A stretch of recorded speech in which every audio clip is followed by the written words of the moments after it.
For today's video, I bought, I think, 5 monitors that cost about $100 each, so that hopefully by the end of the video we can see which one is the least likely to aggravate your glaucoma.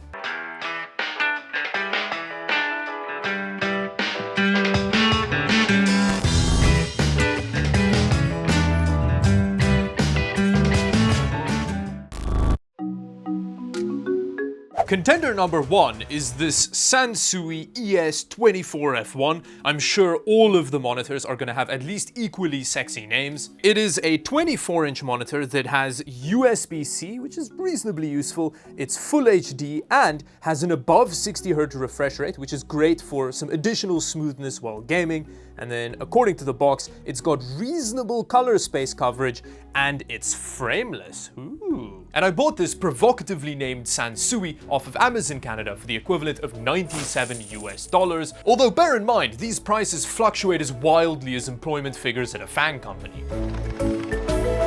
Accessory-wise, it comes with everything you need to get started. So there's this external power brick, there's a pretty losery stand down there, which we'll talk about later. Cable-wise, Sansui spoils us with both an HDMI and USB Type-C cable. Nice! And finally, in terms of I/O, it's perfectly reasonable, and we even get the inclusion of our old friend, the Mesozoic period port. Contender number 2 is the Pixio PX222 with literally no other information on the box. But according to the Amazon listing, it's also a 1080p display like the Sansui one with a 75 Hz refresh rate, which I think is great to see at this price point. Oh, and that price point is an eye-watering $98 US.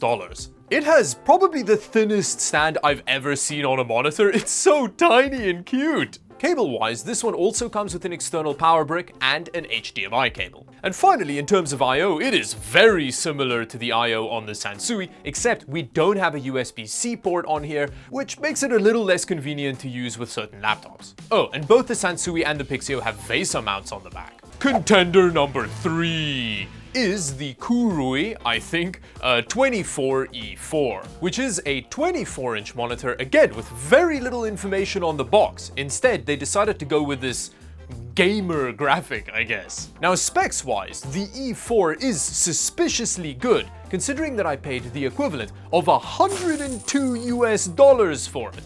It was on sale, but still. And for that money, apparently you're getting a 165 Hz VA panel with a 1 millisecond response time, which should make it a god gaming panel, but it's got my spidey sense tingling. Accessory-wise, the suspicious monitor comes with a DisplayPort cable, which is very gamery, and an external power brick. The stand is about as losery as the other 2 monitors, but it has a much more complete I/O. It's got 2 HDMI ports!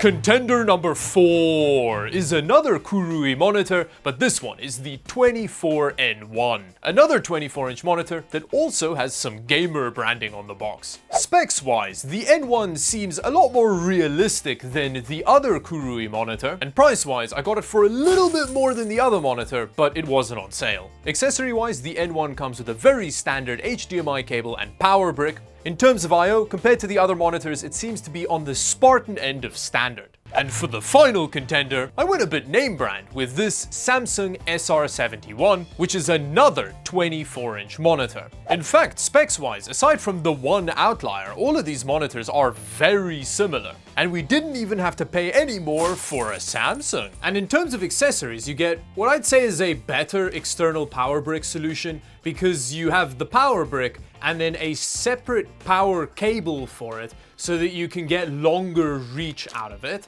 And then it also comes with an HDMI cable. What's been really good is all of the monitors in this roundup have VESA mounts on the back, but I do still want to talk about the terrible stands on all of them, which we'll do in a second. I/O-wise, this monitor's right in the middle of the pack, although we get a little joystick to control the OSD as opposed to a bunch of buttons.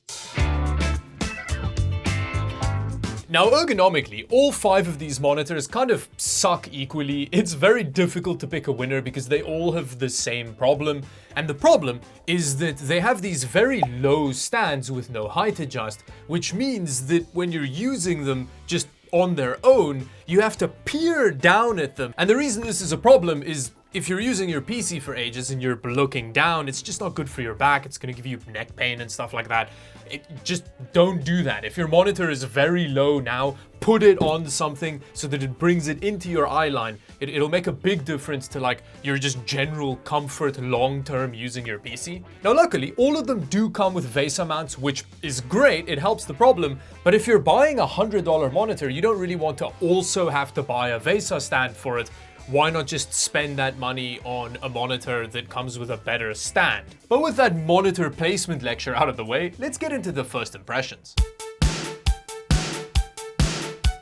Just a quick heads up, in terms of use case, I'm gonna primarily focus on gaming for this video, but we'll mention some other things as well. Now straight off the bat with the little Pixio monitor, the image quality falls apart the moment you're not looking directly at it. And aside from that, because of how the I/O is angled down, it's all just sticking out the bottom of the monitor like that, and there's nothing you can do about it. I mean, the HDMI port is right here. Now, by modern standards, the 22-inch Pixio is a post-it note of a monitor. But because it's still 1080p, the image is actually very sharp. Like, it looks pretty good, and it's 75 Hertz, so it feels reasonably smooth as well. That is maximum volume on the speakers, and not only is it barely audible, the sound quality is also horrible. I don't really know why they bother putting speakers on a monitor like this. I really like the 75 Hertz on this monitor. It makes a pretty big difference over 60 Hertz. The colors are definitely not great, but in terms of brightness, it's not quite max brightness here, and it is bright enough, even in this quite well-lit room. The motion rendering is perfectly fine. We don't have any obvious ghosting over any of the image. Yeah, like the image quality is not amazing, but it's very usable. It is tiny though. And after a reasonably competent first contender, things got dicey. Now the Sansui is already very concerning, but before we get to that, it's a 24-inch monitor as opposed to the 22-inch Pixio. It's also 1080p with 75 Hertz, and it also has the cable underdangle issue of the Pixio. Oh yeah, this is a VA panel. Oh, this is a bad VA panel. Oh no! This is a horrible monitor. What in the world? Oh, this is a really not nice monitor. Is there anything we can do about that in the OSD? And after spending a while playing around with the OSD, I just couldn't get it to not assault my eyeballs. I'm not sure if you can tell over camera, but this monitor is wild. Now, I don't want to only be negative, so in terms of positives, it's switched on, I guess. Yeah, I don't know. I don't know if I've got more than that. Wow, the Kurui also has some pretty rough motion rendering. It's definitely better than the Sansui, but to be fair, rubbing gasoline into my eyes is likely better than the Sansui monitor. Yeah, there is like a bit of ghosting around stuff. And despite it being at 75 Hertz, again, it doesn't look as smooth and as natural as the little Pixio monitor did. The N1 also has the same dangly problem that the other two monitors had, but it does have a slightly taller stand. The additional size going from 22-inch to 24 is quite nice. It feels a reasonable bit bigger. I'm surprised that this is what's happening here, but so far, in terms of image quality, the unassuming little Pixio curb stomps these other two monitors. So this Kurui E3 or E4 or whatever is actually a 165 Hz panel, which is crazy. That's like more than double any of the other ones, but it's a really bad one. Oh no. Ooh, that motion rendering. Like the moment you move, everything just smears. Wow. I don't know. I feel like the 165 Hz is actually a detriment to this monitor because look at that movement. The motion rendering on all of these monitors, aside from the little Pixio, has been deal-breakingly bad. I then again spent a while playing around with various OSD settings, changing the frame rate of the monitor, and turning on panel overdrive in the OSD helped a little bit, but damn, this monitor was also doing unconsensual things to my eyeballs. I'm really hoping that the Samsung is less terrible than the other ones. 72 hertz, okay, that's weird. Now at this point, I'm not even sure I remember what correct colors look like, but the Samsung's looking okay. You know, it's not doing too bad. There's a bit of a brown tinge to the color, but as we've seen, it could be way worse. And at least the motion rendering is a lot better than the other monitors. Aside from the Pixio, I think the Pixio still looked better, but this is way better than like the Sansui, for example. But in all fairness, I feel like watching my grandmother emerge from a bath is less of an affront to my eyes than that Sansui. But yeah, I guess by these standards, the Samsung's doing okay.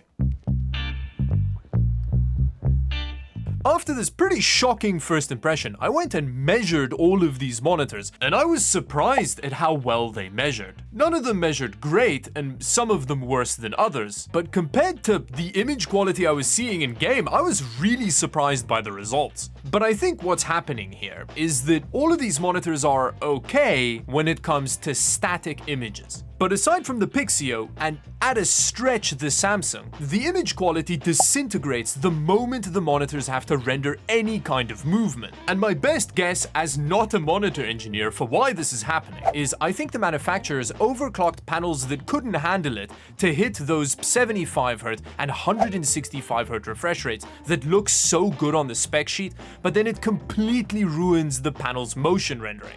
That's just my guess though. Either way, the Pixio and at a push the Samsung are the only two of these monitors that wouldn't at least cause a fresh glaucoma. So, which of these 5 monitors would I buy?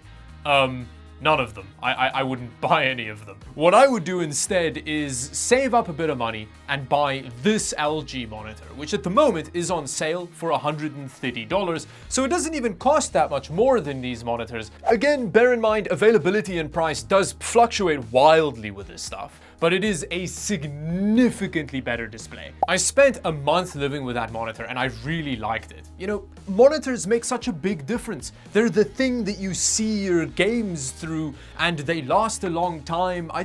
I wouldn't cheap out on a monitor. I'd save up and buy something better. However, if I was forced to pick one, like for example, it's the apocalypse, these are the only 5 monitors available in the entire world, I'm a little bit blind due to radiation poisoning, I'd pick the Pixio with very little hesitation and maybe give an honorable mention to the Samsung. Those two are in a different league to the other 3 monitors, especially the VA Kurui monitor and that Sansui display. I'm surprised companies sell monitors that terrible in 2023, even for $100. So yeah, if these are the only 5 monitors in the world and all I want to really do with it is read emails and occasionally stalk people on Facebook, I'd pick one of those 2, but I don't know if I'd be happy about it. Which I think brings me to the end of the video. Thank you very much for watching. If you enjoyed the video, consider watching another one. A suggestion will pop up in a second. Subscribe to the channel for more videos, and until the next video, bye-bye.